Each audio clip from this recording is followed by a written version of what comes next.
Ela só queria costurar em paz. Mas virou alvo de um programa nacional que usava a pobreza como palco. O que ela fez ao vivo, ninguém teve coragem de fazer antes.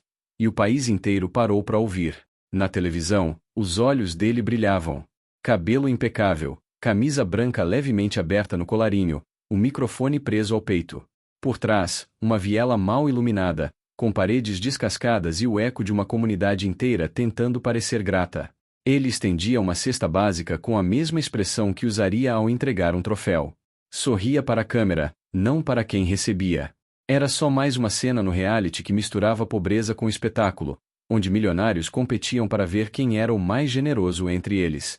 Mas por que tanta gente aplaude quem finge se importar? Por que estamos dispostos a aceitar ajuda que vem acompanhada de holofotes, roteiros e hashtags?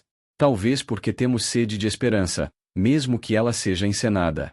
Talvez porque estamos tão acostumados a ver os poderosos ignorarem os fracos, que quando um deles finge se importar, já parece melhor do que nada. O problema é que a caridade que depende de plateia não é caridade, é vaidade com filtro. E quem vive de verdade não precisa de roteiro. O nome dele era Theo Monteiro.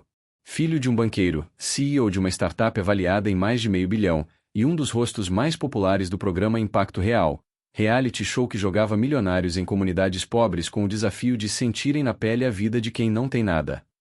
Só que Theo não sentia nada. Sabia sorrir no tempo certo, ajudar com o microfone ligado, chorar se a luz estivesse virada para ele. Até ali, ninguém havia percebido. Ninguém, exceto Lúcia. Lúcia morava na comunidade Jardim Beija-Flor, um bairro esquecido no limite da cidade. Tinha 22 anos, trabalhava como costureira informal e cuidava do avô doente desde os 16. Era conhecida pelo sorriso constante, mas não era dessas que se curvava para qualquer câmera. Quando o programa chegou, ela o observou de longe. Enquanto os vizinhos se empolgavam com os celulares e sacolas coloridas que os ricos distribuíam, ela reparava nos detalhes. Nas pausas para regravar uma fala, no diretor que orientava como chorar, na maquiagem retocada dos pobres antes das fotos. E em Theo. Sempre ele, sempre no centro, sempre impecável. Theo se aproximou dela por estratégia. O roteiro pedia uma história real, com um morador de verdade, alguém que tocasse o público. E ali estava Lúcia, bonita, resiliente, não vitimista. A produção amou. Ela, nem tanto.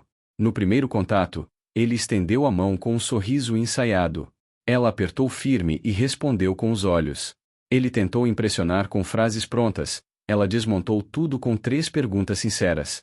Você já passou fome de verdade? Já chorou escondido para ninguém se preocupar? Já sentiu vergonha de pedir ajuda? Theo congelou. O diretor cortou a cena. Tentaram regravar. Lúcia negou. Disse que não estava ali para atuar. Nos dias seguintes, Theo insistiu. Passou a visitá-la fora das câmeras, dizendo que queria entender melhor sua história. Lúcia desconfiava, mas permitiu. Ela sabia jogar, não com malícia, mas com verdade. Mostrou sua rotina, seu quarto com goteiras, a mesa onde desenhava roupas que nunca venderia. Contou sobre o avô, sobre a mãe que foi embora, sobre a vez que um político prometeu asfalto e levou os votos. Theo ouviu. Pela primeira vez, sem querer, ele ouviu de verdade. Algo começou a mudar. As câmeras não registraram, mas ele passou a chegar antes da equipe, a trazer pão fresco, a varrer a frente da casa, a fazer perguntas sem pressa. Lúcia continuava firme, sem bajulação, sem jogo. E foi exatamente isso que o desestabilizou. Estava acostumado a ser desejado, seguido, admirado. Mas com ela, nada disso funcionava. O que mais incomodava não era a frieza, era a honestidade. O silêncio que ela fazia quando ele se gabava de algo. O olhar que desmontava qualquer mentira. Na penúltima gravação do programa, a produção decidiu transformar Lúcia na história oficial de Theo. Vestiram-na com uma camisa nova, colocaram o avô numa cadeira de rodas arrumada, e montaram uma ceia improvisada. Theo estava visivelmente desconfortável. Tentou convencer os produtores a deixarem tudo mais simples, mais real. Foi ignorado. O plano era mostrar a transformação de Lúcia através do contato com ele. Mas quando a câmera ligou, foi ela quem transformou tudo. Com o microfone ligado, olhando direto para a lente, Lúcia não seguiu o script. Agradeceu pelo arroz, pela cesta, pelas palavras. Mas completou com firmeza: o que a gente precisa não é de câmera, é de respeito. Não é de cesta, é de emprego. Não é de gente fingindo que se importa, é de gente que para escutar mesmo quando não tem público assistindo. O estúdio congelou. O diretor tentou interromper, mas Tel fez sinal para continuar. E ela continuou. Contou sobre as mentiras nos bastidores, sobre as cenas encenadas, sobre como tudo parecia feito para aliviar a culpa de quem assiste, e não para mudar a vida de quem vive ali. Naquele momento, a audiência viu algo que nunca tinha visto: verdade sem produção. Tel estava em pé, parado, com os olhos cheios.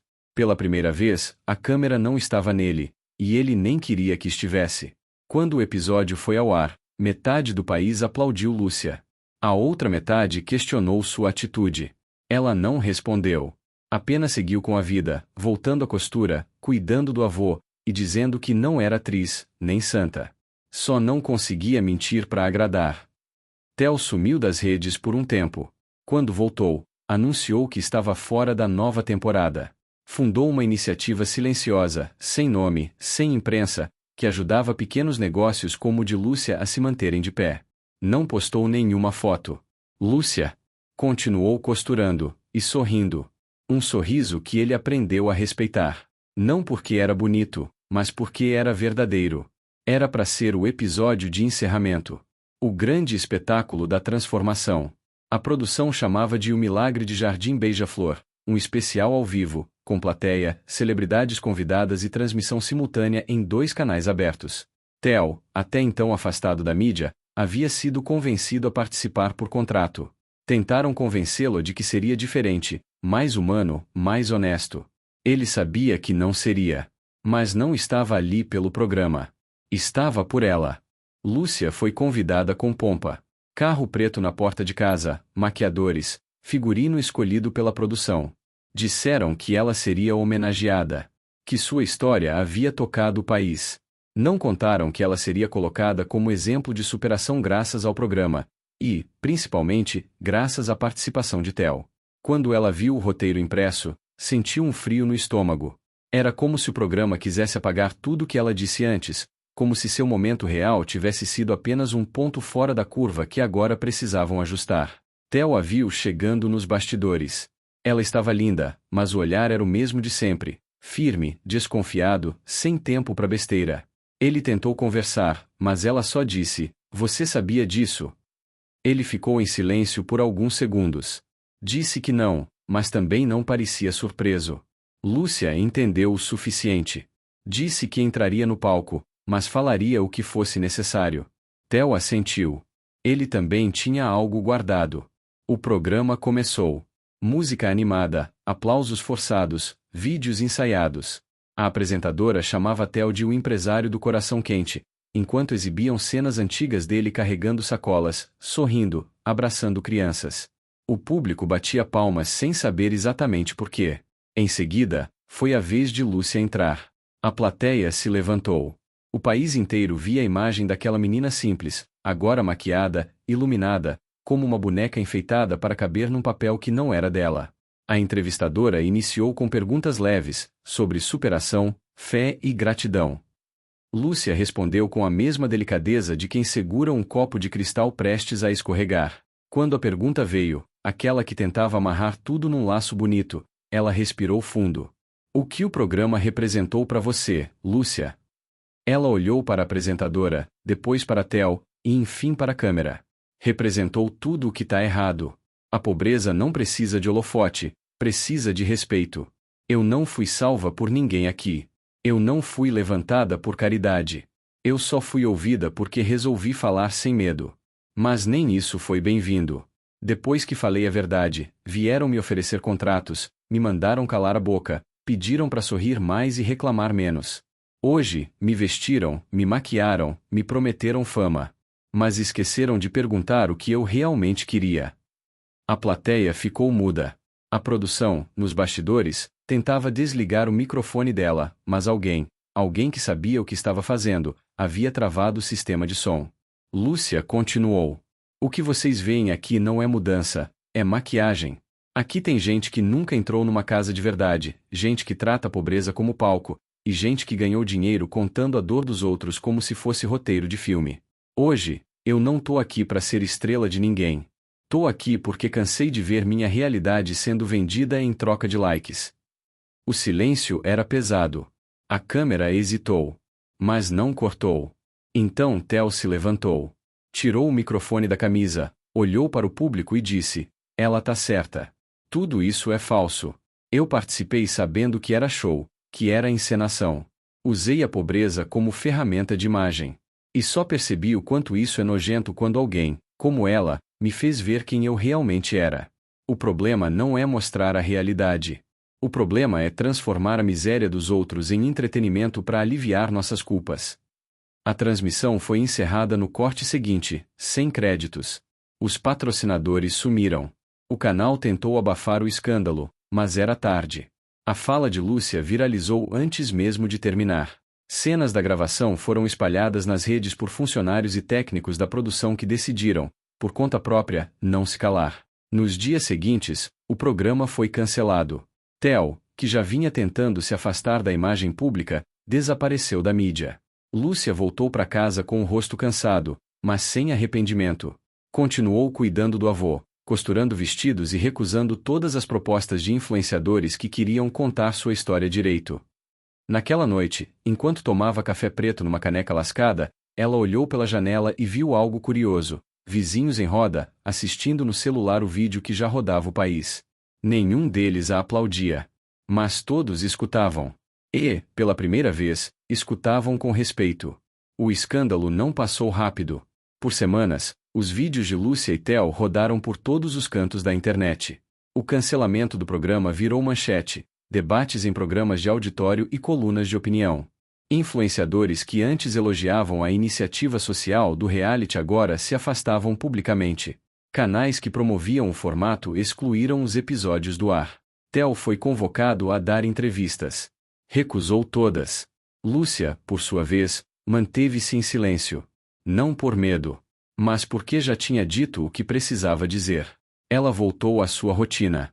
Costurava durante o dia, cuidava do avô nas pausas, e à noite assistia às mensagens que chegavam no celular velho, mulheres que choravam ao ver o vídeo, professores que queriam mostrar sua fala em sala de aula, jovens de outras comunidades dizendo que, pela primeira vez, se sentiram representados por alguém que não tentou ser porta-voz, só foi honesta. Havia carinho ali. Mas também pedidos, pessoas querendo que ela liderasse movimentos, criasse canais, virasse uma voz. Lúcia lia tudo com calma. Guardava alguns recados. Apagava outros. Não queria ser símbolo de nada. E, mesmo assim, algo dentro dela sentia que não dava mais para viver como se nada tivesse mudado. Era como se a costura das roupas não desse conta da urgência que agora ocupava seus dias. Foi quando ela decidiu fazer algo simples: abrir as portas da própria casa. Não para câmeras, mas para ideias. Transformou o quintal num espaço de conversa, onde vizinhos podiam chegar, falar, ouvir, aprender. Convidou uma amiga professora para dar aula de alfabetização aos adultos da comunidade. Montou uma oficina de costura improvisada com doações de tecidos que começaram a chegar de todo o país. Não havia placa, nem nome. Quem chegava, ajudava. Quem precisava, recebia. Sem flash, sem roteiro. Theo ficou sabendo disso por uma das mensagens anônimas que recebia quase todos os dias. Desde o programa, ele havia deixado as redes sociais, encerrado contratos de publicidade e desaparecido das revistas. Estava vivendo em um pequeno sítio no interior, afastado do nome Monteiro, do mercado, da fama. Aos poucos, recomeçava. Sem planos. Só com dúvidas. Ainda carregava culpa, mas pela primeira vez, sentia vontade de agir não para aliviar a própria imagem, mas para fazer algo útil, mesmo que ninguém visse. Ele apareceu em Jardim Beija-Flor sem número avisar. Chegou de ônibus, com uma mochila surrada e um olhar inquieto. Quando bateu na porta da casa de Lúcia, foi o avô quem abriu. Lúcia demorou alguns segundos até reconhecê-lo, com o cabelo bagunçado, sem a camisa social, parecendo menor do que nas telas. Ele não falou muito. Disse que queria ajudar, mas não sabia como. Ela o olhou por alguns instantes. Não sorriu. Não julgou. Apenas disse: "Então senta. E escuta." Nos dias seguintes, Theo passou a frequentar o quintal. Lavava os panos da oficina, ajudava a carregar sacos de tecido, pintou a parede da entrada e começou a aprender a costurar. À noite, fazia planilhas. Não porque queria organizar algo, era só a única forma que sabia de tentar contribuir.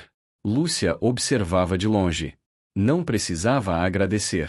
Ele também não precisava provar nada. Agora era outra coisa.